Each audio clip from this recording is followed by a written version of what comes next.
Hola, ¿qué tal, compañero? Pues nada, nos encontramos justamente en estos momentos en una farmacia, en la farmacia de don Baltasar González, que es la persona que tenemos aquí al lado nuestro, que además es precisamente también vocal del Colegio de Farmacéuticos de Cádiz y por lo tanto es una persona que de alguna forma pues es una opinión la suya, la que vamos a recoger con respecto al tema que queremos hoy abordar, que creo que es un poco posiblemente la opinión, si no del colegio, por lo menos de gran parte de los farmacéuticos de aquí de la provincia. Sí, vamos. Buenas tardes, antes que nada. Hola, buenas tardes ante todo.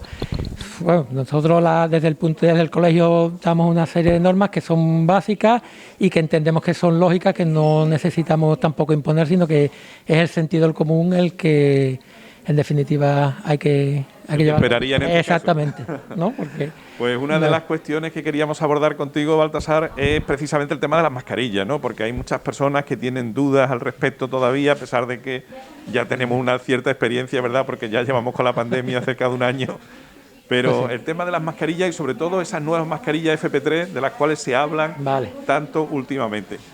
Bueno, el tema de las mascarillas básicamente no ha cambiado respecto de lo que se sabe desde el principio.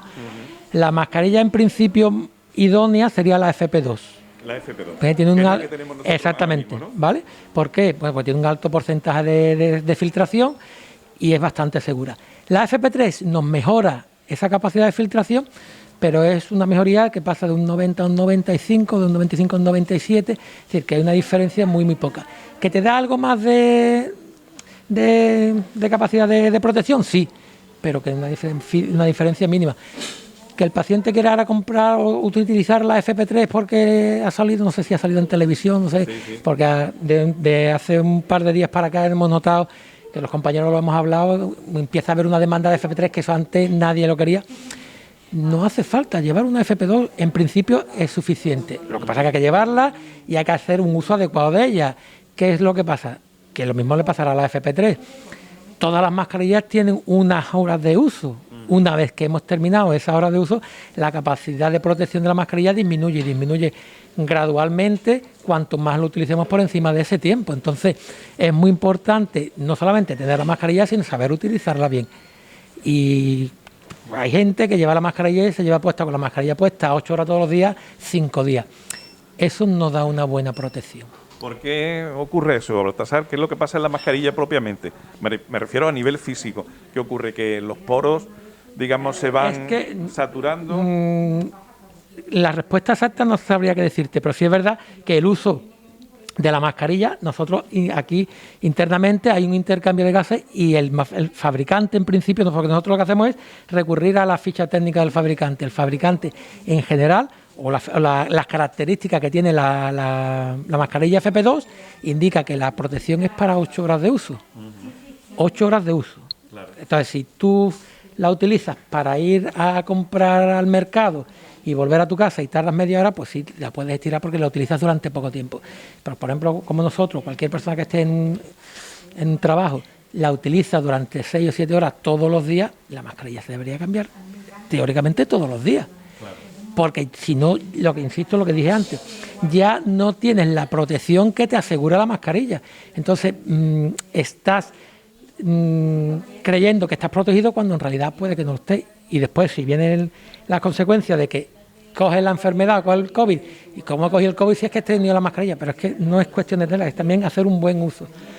Y otro tema, ya que se puso de moda en su momento, que ya parece que se ha caído en desuso, es el reutilizar la mascarilla.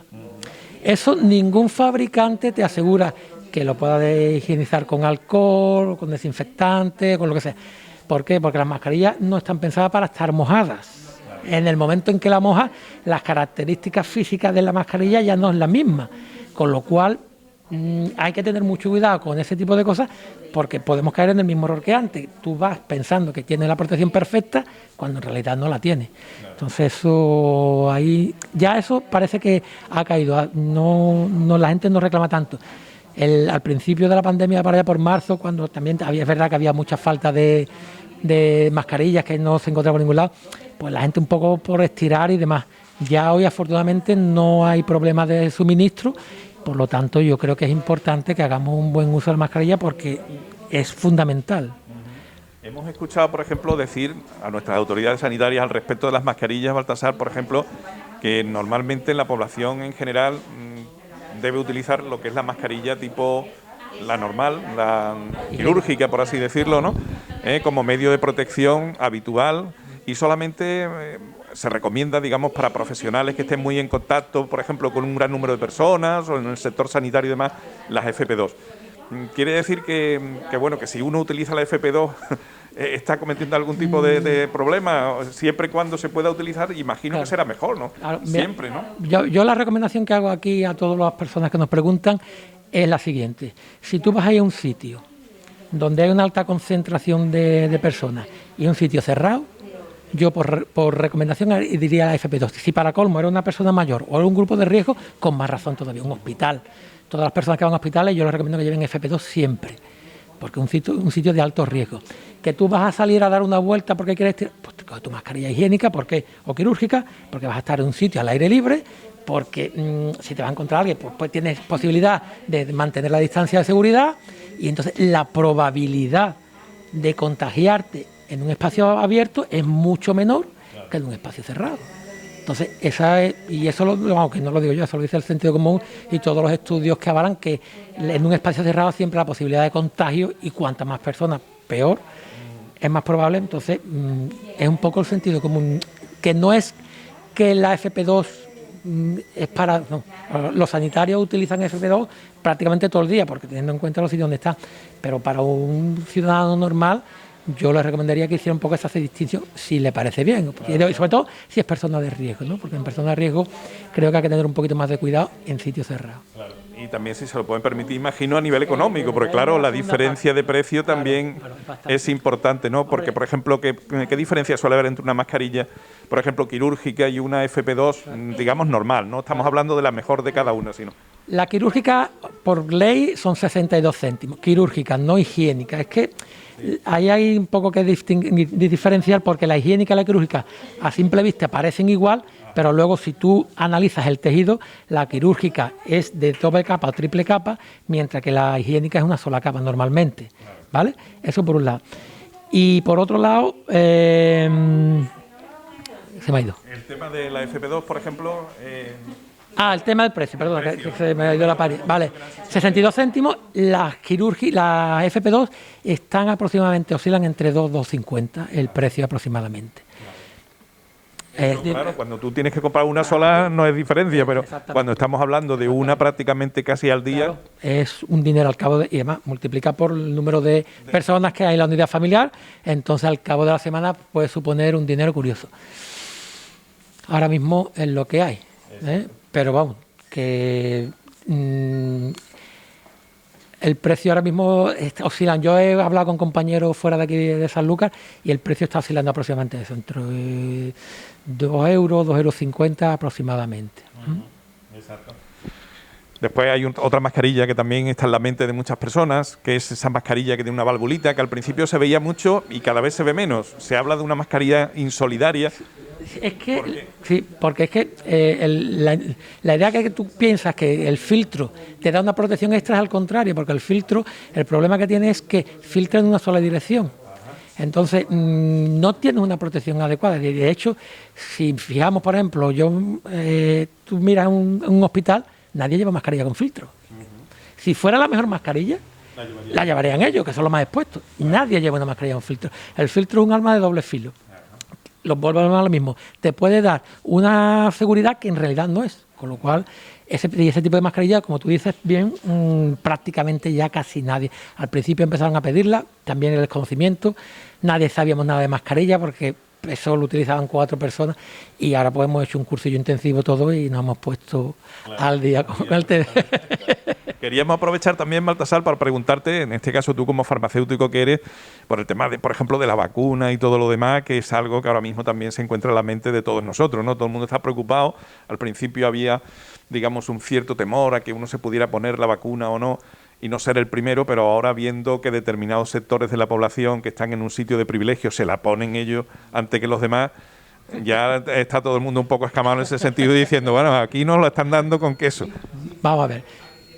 dejando al margen el tema político y demás, desde el punto de vista sanitario, yo diría una cosa que escuché a un señor en televisión hace un par de semanas y que es una razón, un argumento convincente totalmente. Y lo dijo, creo que era un jefe de un servicio de urgencia de un gran hospital de Madrid. Ahora mismo la vacuna es la única, insisto, la única arma que tenemos para luchar contra el COVID. Todo lo que tenemos en cuanto a medicamentos, en cuanto a respiradores, eso lo que nos hace es tratar el síntoma. No podemos curar la enfermedad. El enfermo, digamos, se tiene que curar solo. Los medios que tenemos lo que hacen es ayudar a que esa persona se vaya restableciendo poco a poco. Pero tu sistema, tu cuerpo es el que tiene que defenderle. Entonces, es la única arma que tenemos eficaz ahora mismo. A partir de ahí, pues ya cada uno que piense si eso es recomendable o no recomendable. Yo desde aquí insistiría en que se vacunen todos, porque es bueno primero individualmente y luego, como ya todo el mundo está hablando, de lo que es la inmunidad de rebaño, que nos va a permitir entre todos, pues si no estamos toda la población estamos inmunizada, con que haya un 70% protegemos al otro 30%, con lo cual pensemos en personas mayores, en inmunodeprimidos, en todos aquellos grupos de riesgo que se la juegan si el COVID no le ponemos fin pronto. Baltasar, una vacuna que, bueno, en principio aquí nos vamos a ir poniendo a medida que vayan llegando de distinto tipo de vacunas, en este caso de distintas farmacéuticas. ¿Tú ves que una pueda tener más ventajas que otra o lo que sea, tú como farmacéutico que eres? En principio, lo que yo conozco de las vacunas no hay grandes diferencias. Bueno, pues las diferencias pueden ser a nivel tecnológico, que uno necesita 70 grados, otro, pero en cuanto a capacidad de producir respuesta e inmunidad, no. Además, como tampoco en cuanto a efectos secundarios. No. Vamos a ver. Eso, mire, nosotros vamos a iniciar ahora una campaña aquí dentro de la farmacia sobre el tema de la vacunación del COVID y queremos insistir un poco a la gente en que no tenga miedo. O sea, la vacuna del COVID es una vacuna como otra vacuna normal, como la que le ponemos a los niños en el calendario vacunacional, como la de la gripe que nos ponemos todos los años. Es una vacuna, primero, que es segura, porque ha pasado por un sistema que certifica que la vacuna es segura y eficaz. En principio, ya digo que no hay diferencia, ¿eh? Y todas las vacunas han pasado por la Agencia Europea del Medicamento, que es la que determina que esa vacuna es segura y eficaz, y que todas son iguales, que no te va a dar problemas de efectos secundarios, que no es como cualquier otra vacuna, que no pensemos que nos va a dar una meningitis, no. A ver, que puede, pero es que todas las vacunas tienen un 1 por 1000, 1 por 100.000 de producir un efecto secundario grave, pero eso pasa en todas. ¿Algún tipo de reacción alérgica? Claro, lo normal, lo más frecuente es en el sitio donde se aplica, pues puede aparecer durante un par de días un poco de calor, de rubor y poco más. No tiene que dar más problemas, no tiene que dar más problemas. Y no te va a entrar el COVID por ponerte la vacuna, ni va a hacer cosas raras. Es como cualquier otra vacuna. Lo que pasa es que estamos todos muy pendientes y sí, es verdad que ha sido un tiempo récord, pero ha sido un tiempo récord porque la necesidad de la población ha sido grande y afortunadamente la industria, porque ha habido dinero y porque ya ha habido medios, pues nos ha permitido desarrollar en un tiempo récord. En fin, pues la verdad es que Baltasar nos ha aclarado muchas cuestiones. Podíamos seguir hablando largo y tendido con él porque estos temas son realmente apasionantes, ¿verdad, Baltasar? Y ahora mismo es realmente la preocupación que todos tenemos en mente. En fin, a ver si la vacuna nos llega ligero para todo el mundo, porque de momento que uno la pueda comprar directamente a la farmacia, eso no se prevé que pueda ocurrir. No creo que... Por lo menos a corto plazo. Ni a medio plazo creo tampoco. Eso es un bien común. Claro. Y entonces me parece muy bien que el Estado sea el que controle y gestione todo el tema. El tema es que lo gestiones bien. Claro. Ya eso que no haya discriminación. Ya eso es otro tema, pero veamos. Y bueno, que no tengamos mucha prisa, que nos vamos a vacunar. Lo que pasa es que esto tiene un procedimiento muy complejo, que necesita su tiempo, pero que a medio plazo estaremos todos vacunados y ya medio recuperaremos nuestra vida normal de lo que fue antes de la pandemia. Ojalá, ojalá. Pues nada, Baltasar González, farmacéutico aquí en Sanlúcar, situado pues prácticamente aquí casi muy cerquita de la playa, en la calle Infanta Beatriz. Calzada de la Infanta, efectivamente, ya casi al final, y es vocal, en definitiva, también del Colegio de Farmacéuticos de Cádiz, así que es una voz, en este caso, que nos puede perfectamente, o que nos ha puesto perfectamente al día de todas estas cuestiones. Muchísimas gracias. Gracias a vosotros y estamos a vuestra disposición para lo que queráis. Muchísimas gracias. A seguir en la lucha. Gracias. Hasta aquí, compañeros, este reportaje.